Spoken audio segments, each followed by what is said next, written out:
It is the proper hour. I call the meeting to order. First item on the agenda is to approve the minutes of November 18th. Do I have a motion? So moved. All in favor of the motion, say aye. Aye. Item 3 is a presentation of the parking and rental car operation study for Will Rogers World Airport. Thank you, Mr. Chairman. Oops, excuse me. Sorry. I wanted to set this up just a little bit. For some time, as you all know, we have been underway with a pretty significant planning effort at the airport that addresses two major aspects of our operations at Will Rogers World Airport. One is our public parking facilities, and the other is our rental car operations at the airport. So today, we have Lee Burke, who is the lead on this project with Carl Walker Incorporated. And Mr. Burke, would you like to come forward, please? And he's going to give you the first portion of this presentation as it relates to our public parking facilities. And then the second half of the presentation will be done by Mr. Dave Clark from Coover Clark & Associates. And you've heard from him before on the rental car operations a few months back. Mr. Burke. Good morning. Glad to be here in Oklahoma City again. I'm going to just go right into this because we have quite a bit of material to cover, and hopefully do it at a pace that allows some of those who are new on the board to do a bit of a catch-up to get a clear view of where we have come and where we are now with the recommendations. What we're going to do today, first of all, I'm going to handle the parking portion of the presentation, and we're going to be looking at the future parking needs that we examined, long-term parking, hourly parking, and employee parking. We took a look at the wayfinding and signage issues, the current ones related to the new parking structure and also related to changes that may occur with the rental car operations. We took a look at some specific customer service enhancements here at the airport, and I'll be talking about that in a little bit. And also, the most recent presentation I made to the board was with a rate and revenue projection analysis. And the airport has adopted some of those recommendations, and they're already in effect now. Mark, is that correct? Then Dave will review the rental car portion of the overall study, looking at the constraints that were there when the study began, and also at some of the options that were developed in addressing those constraints and the future needs of the rental car operations here at the airport. We'll focus on the preferred and suggested solution that was developed among several options that were offered. And then he'll address the cost and affordability analysis and also the specific recommended actions. So let's talk about parking for just a few minutes. And in 2008 is when the study actually started. And a lot of the data that we used was 2008 data that was used as the base year. Actually, that's probably a good thing because the economy has done some strange things with 2009 numbers, and so I think 2008 was probably a better year to use as a base year, assuming that the economy is going to come back to normalcy within a reasonable amount of time.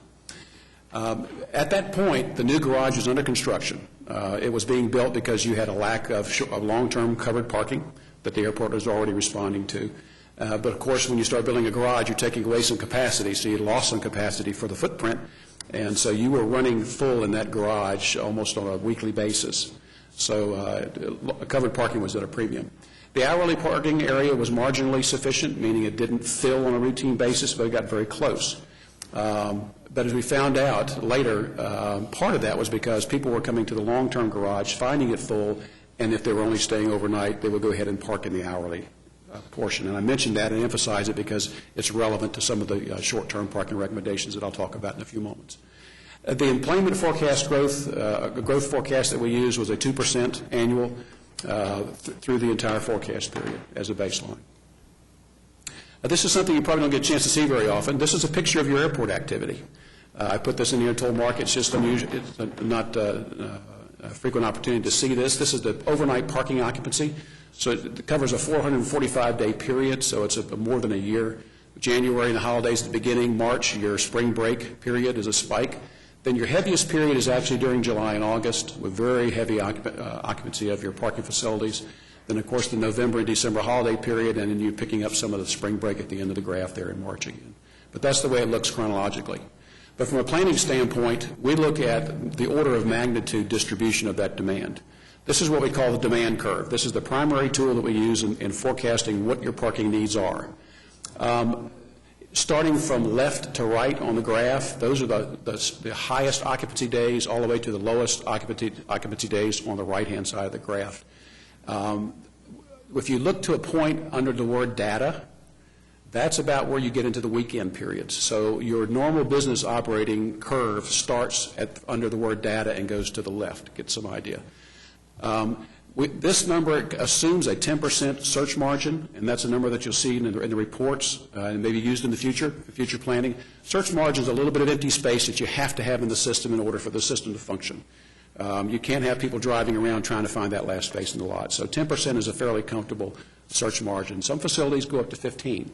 But in this case, because your demand curve is a little different than some airports, and I'm going to dwell on this probably more than any other point within the presentation, your demand curve, even though it starts going up fairly rapidly toward the left in the highest days, if you looked at the same type of demand curve for other airports, you have some very high spikes right at that end. So we back away from that, the peak, in terms of that being a targeted capacity for the airport to go for. In your case, you have a fairly steady utilization all the way up. So you have your demand curve at the top really has a lot of days that are affected. So if you drop back to like the 85% percentile that you see in a lot of studies, you'd end up with people not able to park a lot of the time. So we really looked at your peak as the target, but we also made another prudent adjustment, which I'll show you in the next slide. Instead of using the 10%... Just so I'm clear, the concept you're talking about at 7259, that's with 10% empty. That is with 10% search margin. Okay, thank you. But as we move forward and looked at that and said, here's the normal way of planning, but because we're going to move the target up closer to the peak, when we go to the, excuse me, get the right one. When we go to the next step, we actually said, well, all right, we're going to plan with a 5% search margin, so that you're getting close to the peak, but as you get into the lower days through the course of the year, you actually have more available space and you don't need that search margin. So we figured that was the most prudent way to approach that. So this is a picture of what your future forecasted parking facility would be if you did not build any additional capacity. Starting off with a surplus, and by the year 2014, you're back into a deficit position, and it grows through the balance of the forecast period. Again, this is with a 5% search margin, but targeting your peak occupancy as the build-to target. We lay out a schedule for parking capacity expansion, starting first with expansion of Lot 1 by 400 spaces, and I'll show you a picture of that in a moment. The next garage we would expect would come online in about 10 years, 2018. Well, actually, at this point, it's 8 years. And then moving out to 2024, we propose that you open a new lot, we call shuttle lot number 4. Now, you'll see the location here in a moment, with an expansion of that lot in 2028. When you open up the expanded area in Lot 1, you'll also have to expand the exit capacity. Currently, there's only one exit lane. It's marginally sufficient for current traffic, but if you expand that lot and it fills to capacity on a regular basis, you're going to need more exit capacity. So we are recommending that you add at least 2 lanes there with express credit card exits. This is a picture of conceptually the garage expansion. Garage A is the original 5-story garage. B is the newly constructed expansion, which has no ramping system, so it's being served by the ramping system that's in the original garage. The original plan for the airport was to add, if you added a third, that third garage portion would have a ramping system as well. That provides some important redundancy in case you have to do some major repairs to the original ramping system. You'd still be able to get people up and down level to level. It also provides you better capacity to serve the garage overall. It also provides you some more flexibility later on to deal with short-term parking, and I'll address that when we get there. One of the issues we looked at was if you add that much additional capacity when the third garage goes in place, can you get the people out? And the answer is you would need additional capacity. We did a couple of conceptual ideas of how you'd expand it. One moved the garage office over. The other one expanded, as you see here in the picture, expanded additional lanes to the west of the existing garage office, leaving it in place. But frankly, we feel that you don't have to do either because we didn't particularly like the solution. And we think that the better approach is to increase the throughput rate. You can employ some better technology. I know you've probably seen pay-on-foot machines in some airports where you pay at a machine, go out to the exit, put the ticket into the exit verifier, and lets you ride out. So you're prepaying in the terminal. You're not waiting for a cashier at the exit. And based on the faster throughput rate that's available with that technology, we think that you can implement that well before you get into the point where you have to make a decision on expanding lane capacity, and it may prove to be sufficient to get you through the third garage in terms of volume. Mark, have we had any discussions or I know we've had discussions, any recent discussions with the Turnpike Authority? We haven't had discussions, but it's something that we have been planning to do for several months. One of the things that's coming out in this report is recommendations to look at our complete automation of the parking facilities. It's quite old, and as a result, or as a part of that, we want to try to introduce the Pike Pass into that system. And also maybe some technology that would actually give some indication of what spots are available and maybe even what levels in the garage there are spots available. There's a lot of technology available there for airports today to increase efficiency, but not all of them are applicable to every situation. They're very site-specific in some cases. So there are a lot of bells and whistles to pick from, but it really takes some careful consideration to see which ones are really appropriate for your operation. This diagram just shows the basic concept for the location of the future recommended shuttle lot number 4. The area all the way over to the right or to the east would be the initial lot. Then a 700 space expansion within a forecast period, and some room for additional expansion in the future. The larger irregular shape area to the north of that would be assumed reserved for other type of development because of its exposure to 54th Street, and also the area that's on Terminal Drive would be reserved for other type of development that needs street exposure. With those expansions, this is a graph that shows how you stay just ahead of your demand curve.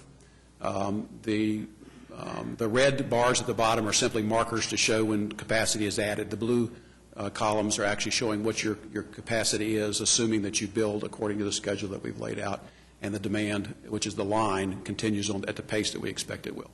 So this will allow you to stay ahead of the demand, but not build excessively beyond what you actually need. Looking at short-term hourly parking, when we did the initial analysis, it was before the new garage was open, and it looked like that you were going to be in a deficit position fairly quickly, and that deficit position would grow slowly but steadily over the next few years. But in fact, as the new garage opened, and some of those unintentional parkers are now parking in the long-term garage where they really would like to park, and they're not forced because of the full conditions to park in the hourly parking, you have 40 to 60 spaces that have opened up.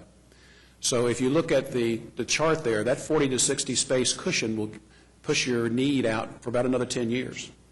But beyond that, you need some overflow capacity. And fortunately, with the original design of the garage, you have connection points between your short-term parking area, which is the roof of that two-story garage, and the second level of the long-term garage.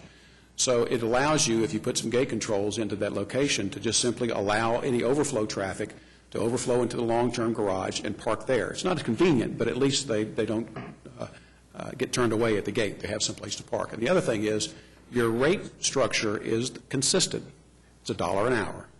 And so they have the ability to park without penalty if they stay for a couple hours, whether they park in the short-term or in the long-term garage. Back just for a second. When the third garage is built, at that point you may need additional short-term parking. And didn't want to go through all of the plans here, but you have some more options that are available because you have a new ramping system available to get people up and down. You can actually take some of the lower area of the existing 5-story garage for extended hourly parking and still maintain circulation. So there is a solution for beyond the forecast period. Looking at it, yes, sir. Mark, you were sharing with me yesterday, and you're going to get to the rental car. That's going to free up some additional parking, correct? Underneath where the rental cars are today, the ready spaces? Is that fact built into this study right here? It is not. The short-term parking that I'm talking about is just the existing short-term parking. So we were looking at, and one of the things I'll be talking about here in a moment, is doing some other customer service enhancements in that lower level, potential valet service, potential premium parking area, which is quick in, quick out, very convenient parking that a lot of airports are doing. So if that area is used for that, then we still think your short-term area will be fine. If not, you could take that lower area and make a second short-term. So you really have some flexibility looking to the future. You're not locked into a box. Employee parking, you have about 560 spaces now, which means you have sufficient capacity in the current location out to about year 2020 at the expected growth rate. But there's a potential loss of the existing location for a cargo expansion or some other things that may take place. And what we have identified is a location along South Meridian where you have really plenty of room to establish a employee parking area and be able to expand it to accommodate whatever your needs may be. The limitation with that is the fact that you would have to bus the employees. And, of course, that's a cost element from that location. We looked at wayfinding. I'm not going to go through all of the details of the wayfinding. We lay out basically a full plan of modifications to the signage system, in part and related to the prospective changes in the rental car system. But the one thing we did recommend is that you do put out rate signs early in the arrival process so people get a chance to see what their options are, lock in their mind where they want to go, and then start watching the wayfinding steps to get to that location on site. And the other element was your new garages. How do you name them? And we just recommend the simplest process possible, A, B, and C. And there's a lot of reasons for doing that. The simplicity works well. And it's sequential coming out from the airport. There's a long list of reasons why that's a good idea. It's just keeping it simple. We did look at valet service. We determined it's not very practical from the curbside, but to use the lower level of that is currently the rental car ready return area for a special valet where they can drive in, have their car dropped off, walk across the terminal across the drive to the terminal, go through the tunnel, come back, their car's right there for them to take out. It would work very, very nicely. A valet service works well undercover, so that's an important element. The other thing is a premium parking area for those who are willing to pay a little more to have the convenience of being able to card in or pass card in to that area and leave without having to wait in the regular cashier lanes. I did one of the first ones at the Atlanta airport in 1987, and they were worried about it working, and it filled so fast we had to expand it, and then finally duplicate it on the north side of the terminal. It was one of the first in the country. The last thing related to the parking is the rates and revenues portion of the study. We did recommend some rate increases, primarily because the rates here at the airport were significantly lower than other airports in the market. We included a lot of comparative analysis in the report. And it's also, they were very low compared to the service that's being provided to the traveling public here at this airport. So we recommended a very prudent rate increase, which has been adopted by the airport. I'll let Dave address the rental car issues. Thanks, Lee. And we'll be happy to take all questions at the end or any time, as we have been doing, just to let you know there'll be another opportunity to ask Lee questions. Thanks, Mark. I addressed some of you earlier in the year. We have a larger group now, and some of the information some of you have already seen. To be comprehensive, we're going to cover that real quickly and then kind of get to some conclusions, the recommendations, which I think is really what you need today. But basically, the current conditions here, you've got 8 rental car brands. As most of you know, there's been a lot of consolidation in this industry. You actually have only 4 separate owners of the 8 brands that are operating at Oklahoma City. 6 brands have ready cars at the terminal. You provide, I sound critical, you provide 300 or so ready return spaces at the airport. I believe that's about half of what the industry needs with your demand today. But you do provide space for 6 brands. There's 2 brands that operate off airport, and those 2 brands are right about 20% of your market. So 20% of your rental car customers today are bused about 3.5 miles to their ready cars. Now, the condition that you have now with ready cars across the street from the terminal is primo. It's the best. It's really for customer service. It's what you want. That's if you can to meet your demand and if it's a consistent service. My experience yesterday, this was a meeting that was scheduled in November. I rescheduled the flight. I didn't reschedule my rental car. You guys were sold out by the middle of the week yesterday. There were no online rental cars. There were no telephone. I do know some people having worked in the industry, and I got a car, but I can tell you, you're sold out, and you're sold out often in the middle of the week. And this has been, at least for the last 18 months, I believe, that the demand and the ability for the industry to meet the demand for the business traveler in the middle of the week is ongoing. So we got 20% of the people that are already bused. You got about 80% that are happy most of the time because the service is so convenient to walk, meaning they don't have to be bused or they don't have to walk a long way. You have 4 brands that lease facilities to service the cars on the airport. They're old, they're aged, they get by, and when I say facility, I'm talking about fueling facilities, wash facilities, vacuum facilities, some maintenance facilities, but every brand uses off-airport facilities to service their fleets, meaning you still don't have enough, even though you do provide facilities, you don't have enough to provide the industry what it needs to take care of their cars. So what you have happening is you do have cars in the garage, but every time a car is returned, if it's not returned full, or if it needs to be cleaned, if it needs to be washed, if it needs to be vacuumed, if it needs to be serviced, it's going to get back on your roadway system. It's going to go either 3.5 miles to the service facility off airport, or it's going to circle back around and go to the where your service facilities are to the west of the landside area.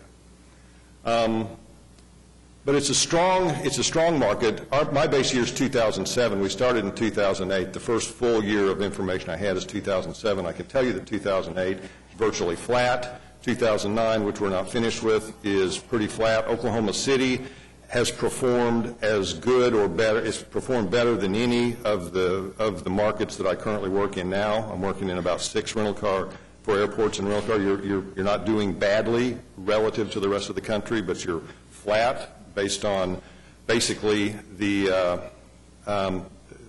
main determination for rental car demand is seats on the airplane that come to your airport. So you've got a market that's just about $50 million a year. Your propensity to rent is pretty high. 17% of your deplanements result in a rental car contract.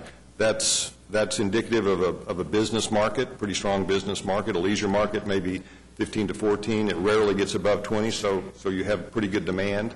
Your peak hour rentals, 290 to 320. As I told you, you have 300 ready cars in your garage. Obviously, on that peak hour, which is mid-morning on Monday, there's not enough space for your demand.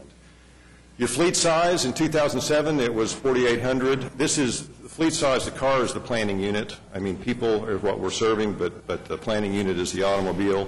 I project based on the projections for passenger enplanements. You'll need a fleet. A fleet size serving your market will be a little over 5,000, 5,300 by 2012, almost 6,000 by 2017, 6,500 by 2022.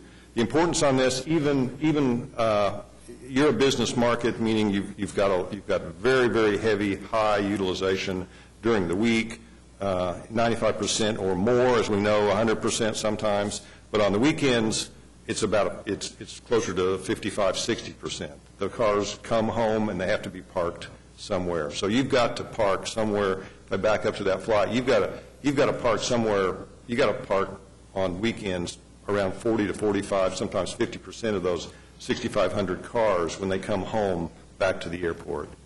I know you can't read this. The bottom slide, 32.6 acres.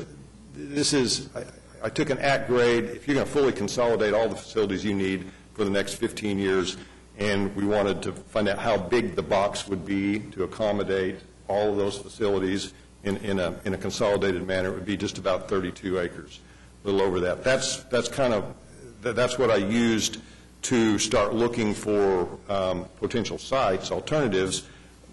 We looked at what you got, and discussing with the airport staff and with the rental car industry, although everyone likes the convenience, we feel like that your current situation is simply not going to hold up for the long term. So we looked at some alternatives. We looked at 4 separate sites to possibly accommodate the rental car facilities in the future. We looked strong at a garage option because I do feel like the best customer option is to walk to the car.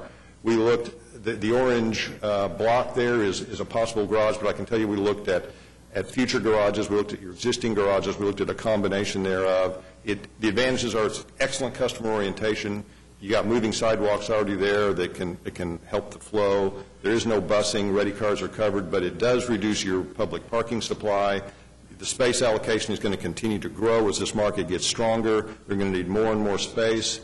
The garage exit is a problem. It's difficult to have parking control and rental car control and have a secure it's not impossible. It's just difficult with the way the garages are proceeding and their design is. Vehicle servicing is insufficient. We've still got to run the cars around to get to the fueling facilities. We don't have any place for a QTA, a quick turnaround facility with fuel wash and back in or close to the garage for this airport. It becomes longer and longer, further distance from the transaction counters. If ever anyone has a problem, they'd like to have some service, which means we're going to have to take even more space in the garage for kiosks or customer service.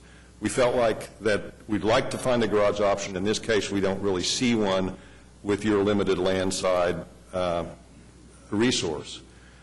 I suggested that we look just west of the airport, or west of the landside, west of the existing garage, which would be a no busing option. It's where your the lot number is lot 3. It's the covered parking lot there. It's got good or intuitive rental return. People are coming back to the airport. They just peel off to the right. Vehicle servicing could be convenient. It could be back where your existing facilities are now. There are some disadvantages. Here again, we're taking your public parking, where the distance to the ready cars becomes a little bit of a walk. It does disrupt your terminal flow, the building as it's designed now. It's got an adverse effect on 67th Street or 67th Street that has other functions to help the airport perform. It does reduce your long-range landside options, and expansion becomes difficult. I mean, it almost would have to be, we'd have to actually have an interim solution to make the expansion happen. We looked at a remote solution. We looked at a busing solution at 54th and Meridian. There's a little key indicator there in the left-hand corner of that graphic. You can see it was a site that we thought was available. We can accommodate your long-term program needs on a site like this. You can do an at-grade expansion. All the servicing can be there. I think there's a possibility of image enhancement. It can be a nice-looking facility as you approach the airport, but there are some advantages. Busing is a disadvantage. There are some conflicts we thought with 54th. This is not the best location in terms of some of the landside resources that you have. The rental return is confusing. People that are in a hurry in a strange car and in a place they're not familiar with, you like to have as intuitive a return as possible, and this is not a real intuitive return. We looked at what to the last chapter of the book. We think this is your best option. It's a remote facility on Meridian that is north of 54th, and it does have an intuitive rental return. It can completely accommodate your long-term program and more. It does have complete consolidation, meaning that cars that service do not have to leave this campus. Once they go there, they're not going to be back on your roadway. They're not going to be at the terminal. They're not going to be. Everything can be handled right there. Expansion can happen at grade, and we still think there's some opportunity for image enhancement in this corridor that leads to the airport. The downside for the customer is that you have to be bused. It's not a long bus ride. It's not anything like if you've been to Baltimore, BWI. It's not a 7, 10, 12-minute bus ride. It's not Phoenix. It's not Dallas. It's not even Kansas City, which is another facility that we've done. But it's a couple of minutes, and it is in a bus, and that's the downside. I think all said, though, it is your best option. You really don't have a landside. You don't have a resource sufficient enough close into the airport to really get away with doing it any other way.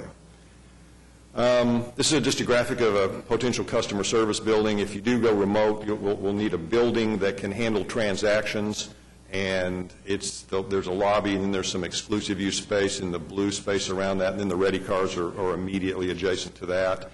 if you back up to that slide, on the outbound part of that land is the service centers, and there are exclusive use service centers. Each of the, as I told you, there's really just 4 owners here.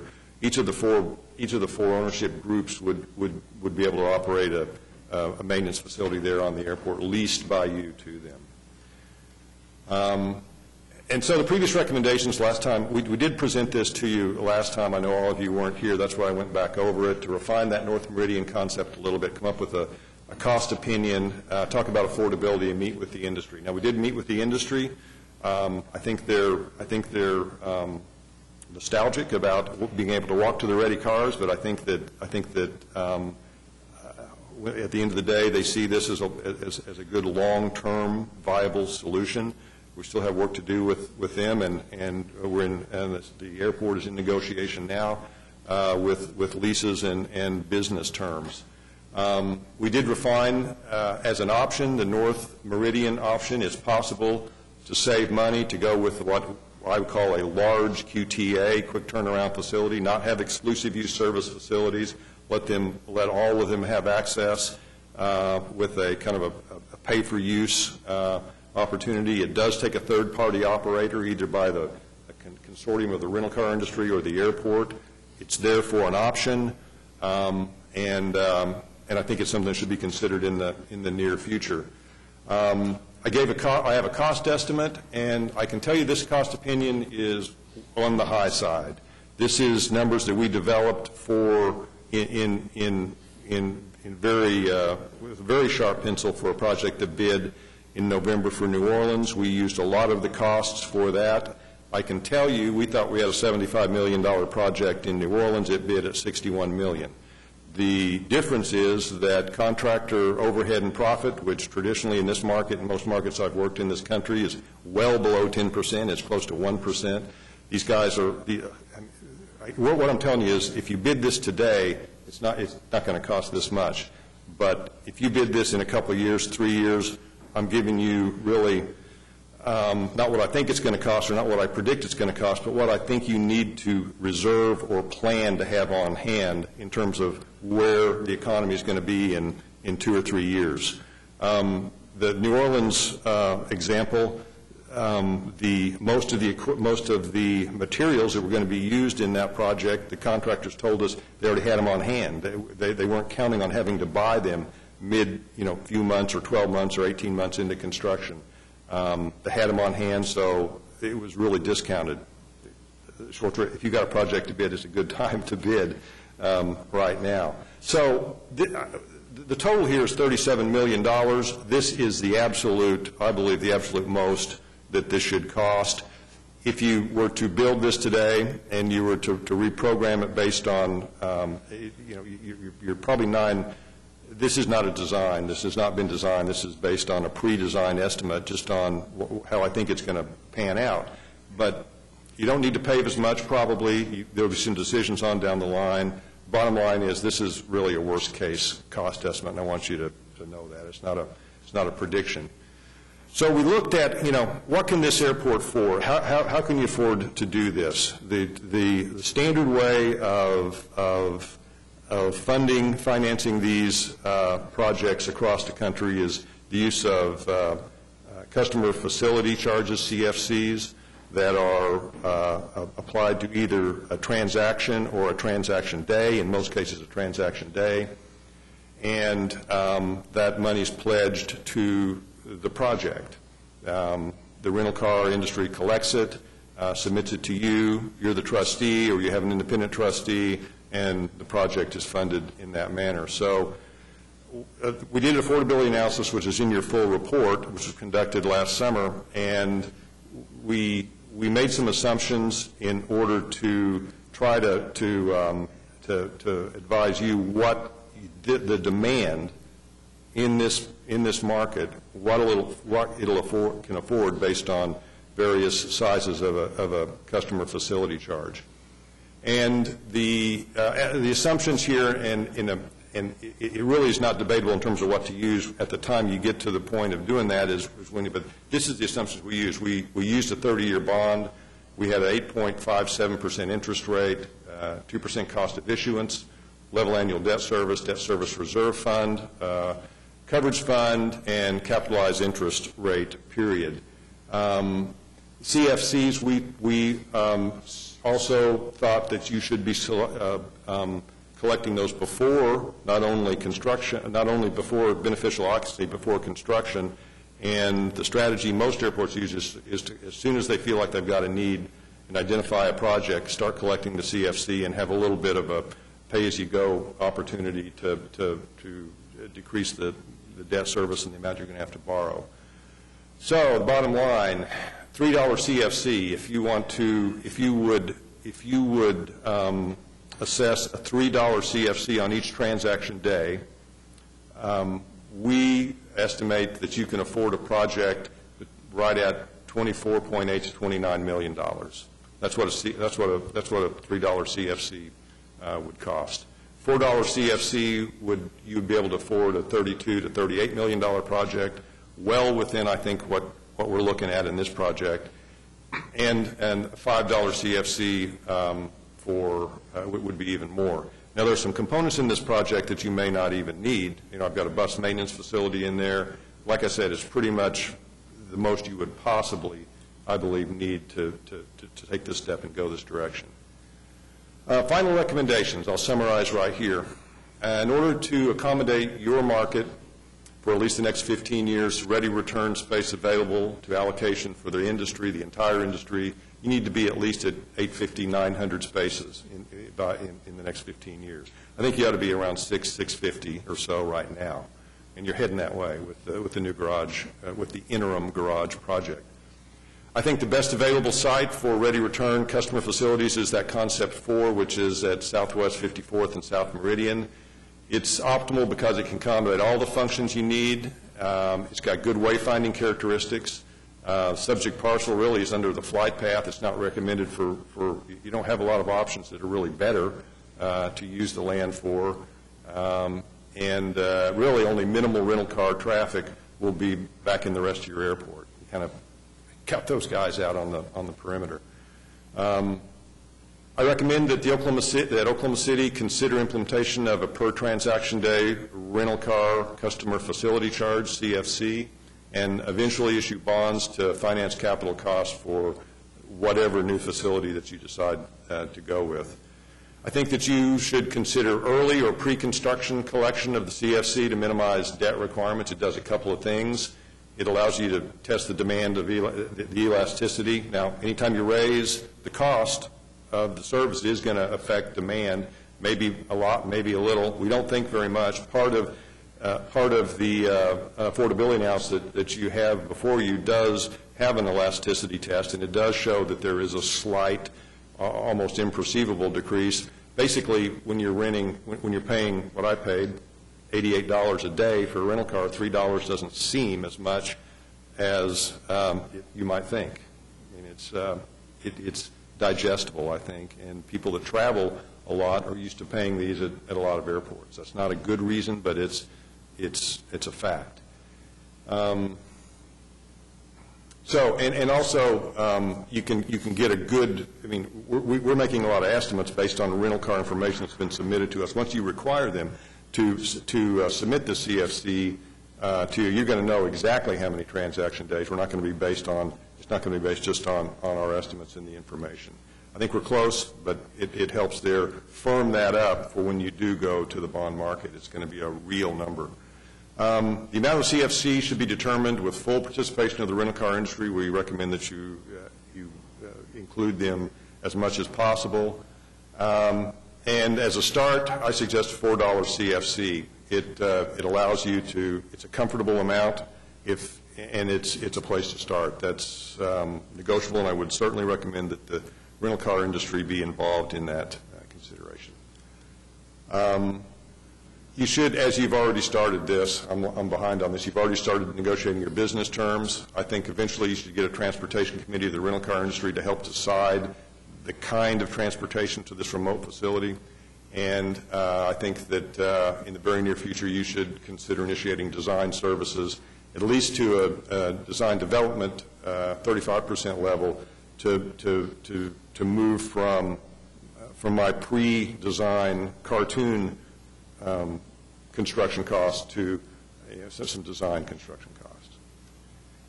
And those are my recommendations. Lee and I are available for questions, and on behalf of Lee, thank you very much for the opportunity to work here. Mr. Chairman, I'd just like to make a few remarks on the rental car. I can't figure out why we wouldn't move forward on this now. Construction is going to cost more later. Interest rates, I think, will be higher the longer we wait. What we have is insufficient, and I suspect your numbers are based on existing volume. I suspect we're losing some. You hint that we're losing some business. You almost lost one yesterday. Yeah, right. It happens pretty regularly.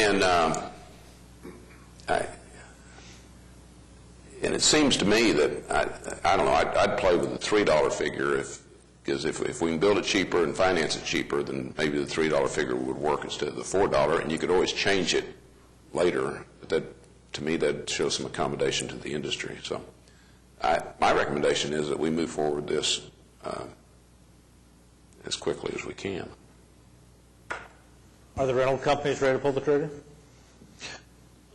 Let me brief you all where we are today on our negotiations. We have we're winding up the second extension of our current contract with the rental car companies, and I have offered to them the first level of the existing 5-story once the new garage was done, so they could get more spaces to feed into the ready cars that they currently have in the 2-story. That will help their operation, but one of the challenges is that we're also trying to get the 8 rental car operations on the airport. As Mr. Clark advised you, we have only 6, and our goal is to get everyone under a concession agreement. We had our first meeting with the rental car companies last week.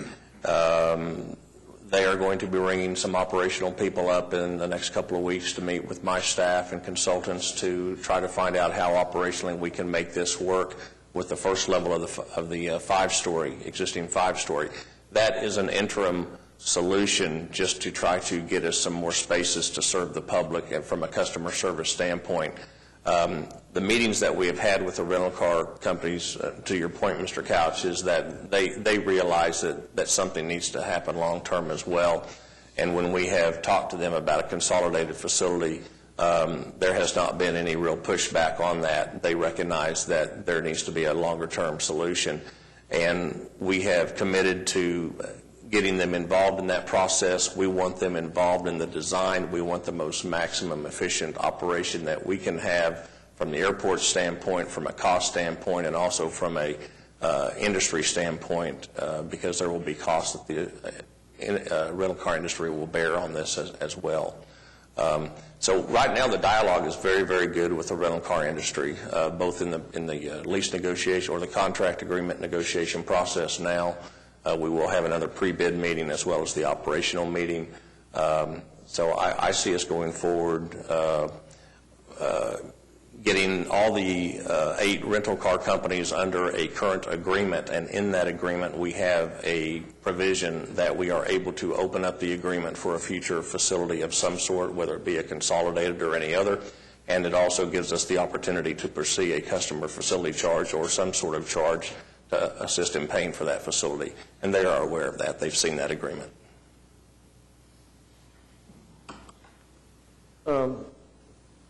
We're able to, at the trust or the airport is able to do this with agreements strictly with the rent cars that do airport business. I mean, this is not something that's going to take a vote of any kind to increase. Now, we believe the customer facility charge and to go forward to participate in the funding of this, the customer facility charge would be backing the bonds that the airport would issue to fund the facility. Yes, that we can do that in the agreement itself. Okay. And the opposite would be that the rent cars around the rest of the city would not have this fee on it. This is strictly rent car airport operations. It is airport operations, but we are also talking to the rental cars about a radius around the airport. There are other our rental car companies bring cars in from other off-airport locations to the airport to serve the public at this time. We feel like at this time we want to try to capture that market as well because it is getting business at the airport. That's where it's being derived from. So we are looking at that. But the initiator would be that you rent it from an airport rental facility, not... That's correct. Doesn't matter where they bring them in from if you're renting it from the airport facility. Yes.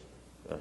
And if we go to a consolidated facility, all rental car operations would be handled out of that consolidated facility.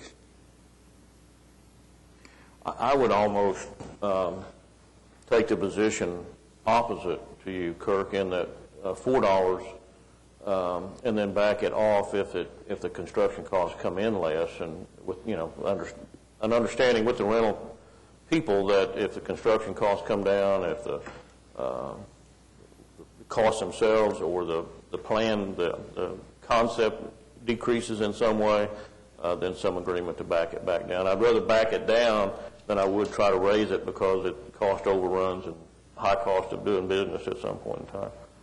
That would be my Well, I think either option is fine. You're going to have to reassess when you get more firm numbers regardless. I think the first step is let's get all these rental car companies under an agreement because right now they're in holdover. They're operating on high minimum annual guarantees. They need the opportunity to bid under the current market conditions. And then once we get them under contract, then we'll start taking the next step and entering into active conversations with them about a future facility and later open up the agreement. And in the meantime, we'll be investigating probably a pre-design of the facility and also dealing with our financial advisors, which we have already been doing that through this study to some extent to make sure it was the right thing to do. And they concluded that they concurred that it was. So we want to keep them involved in the process.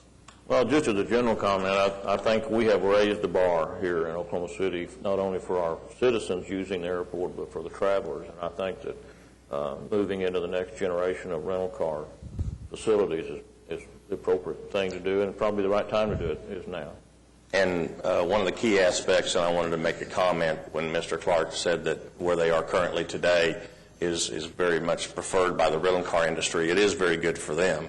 It's not very good for our public, and remember that's an area that we would like to investigate premium and or valet parking, possibly both operations underneath that two-story where they are today. That's also going to be a great enhancement to the public. Giving them additional parking spaces in the parking garage will take any urgency away from doing something on this in the minds of the car rental companies. I considered that, Mr. Couch, and that's why I told the rental car agencies that when they consider that they have to allow for 8 companies rather than the 6 that are there. This is not going to be a situation that I believe they will be comfortable with. Okay.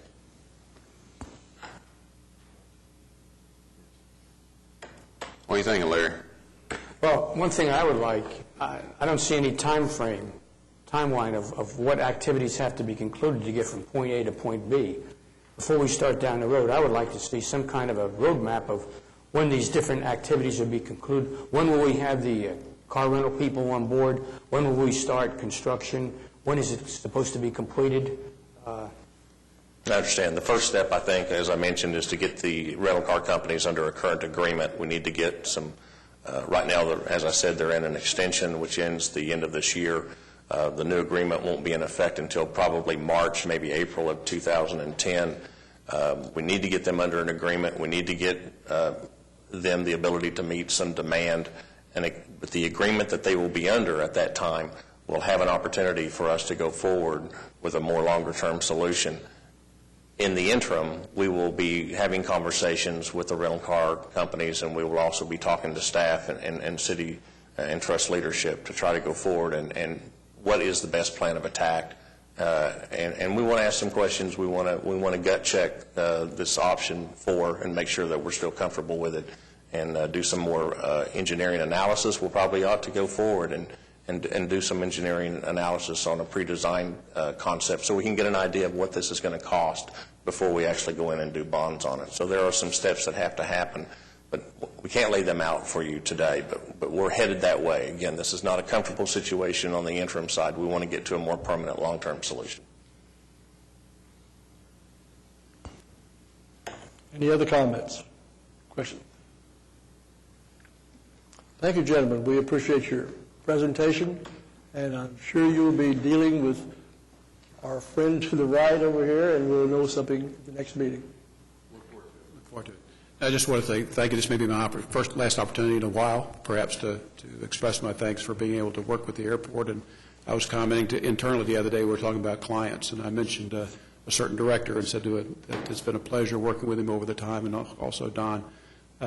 Good middle America enthusiasm tempered by common sense, and I don't always find that with airport directors uniformly across the country, coast to coast. So thank you very much, and I appreciate the opportunity. Thank you. The next item is the director's report. Thank you, Mr. Chairman. Just want to brief everyone on our employment report, which is, in essence, our boarding passenger report for the year, calendar year 2009 to date, comparing it to this time in 2008. We're down on our passenger boardings about 9.5%. The good news is that that's a lot less than what we started off in the beginning of the year with at 13, 15, 17% decreases. And actually, when you look at November alone, November was a positive employment or positive boarding passenger increase of 1.5%.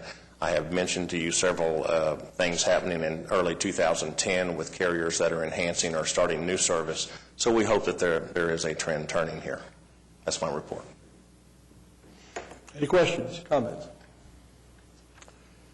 Hearing none, we have the Will Rogers World Airport.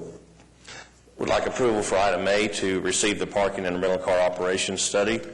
Item B is to approve the request for proposals for professional services for the design, development, marketing, and management of our advertising program at Will Rogers World Airport, advertising proposals to be received on February 2nd, 2010.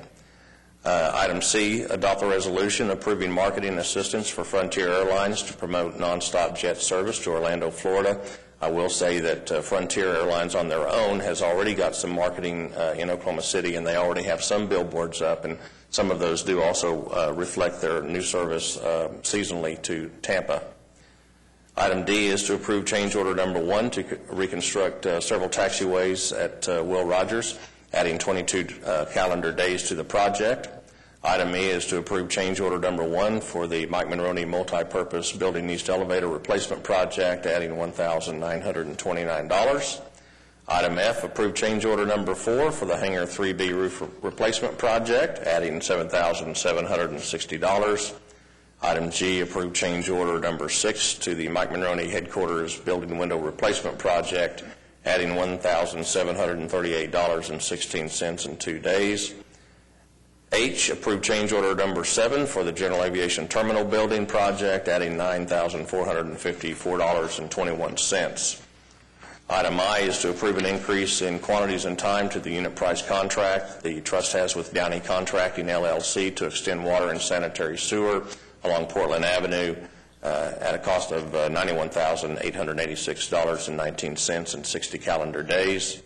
Item J, approve amendment number 1 to the services agreement with Garver, LLC for the stimulus project to upgrade taxiway edge lights on various taxiways and also base housings on one of our parallel runways in taxiway H, adding $124,900.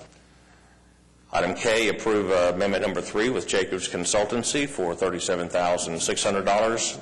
Item L, approve a reduction in retainage for Oscar J. Bolt Construction related to the 5-story parking garage, reducing the retainage to $1,145,000. Item M is approve the plans and project manual to relocate the medium voltage electrical cable for the Aviation Records Building for Mike Monroney. Bids to be opened and received on January 12, 2010. Item N, approve the plans and project manual for the radar antenna lab replacement project at Mike Monroney. Bids also to be opened and received on January 12, 2010. And last for Will Rogers, approve amendment number 5 to our professional services agreement with Frankfurt Short Bruza Associates. This is for our on-call facilities maintenance engineering agreement, extending the terms for calendar year 2010. Any comments or questions? Hearing none, do we have a motion?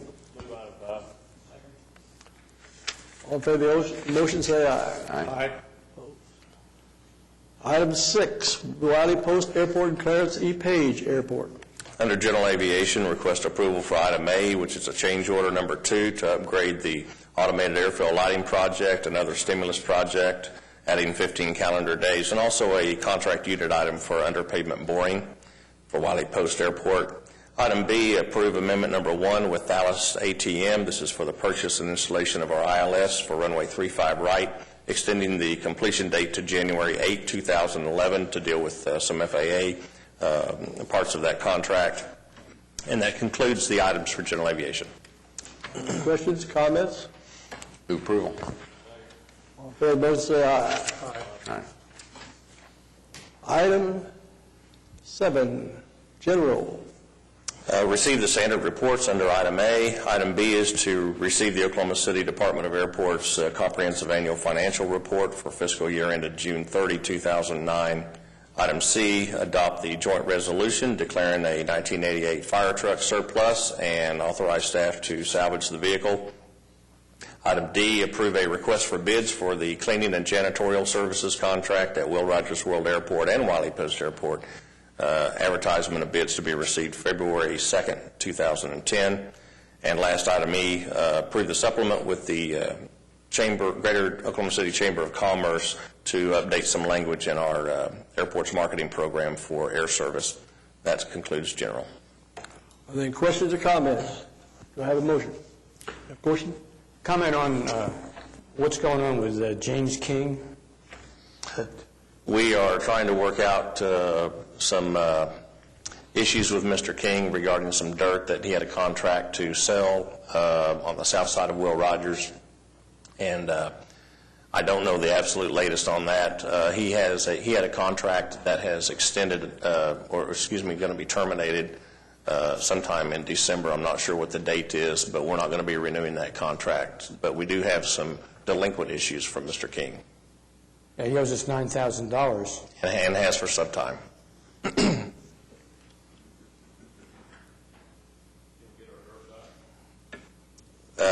He hasn't sold all of it. We'll be keeping some dirt, probably. Do I have a motion? Second. All in favor of the motion, say aye. Item 8, lease agreements. Like approval for item A to approve a memorandum of agreement with the Federal Aviation Administration to combine several leases covering communication facilities, extending the term, through September 30, 2029 for Will Rogers. Item B, approve supplement lease agreement number 16 with United Parcel Service for their cargo operation at Will Rogers World Airport. Item C, approve a lease agreement for an individual aircraft hangar site at Page Airport with Robert S. McKenzie. D,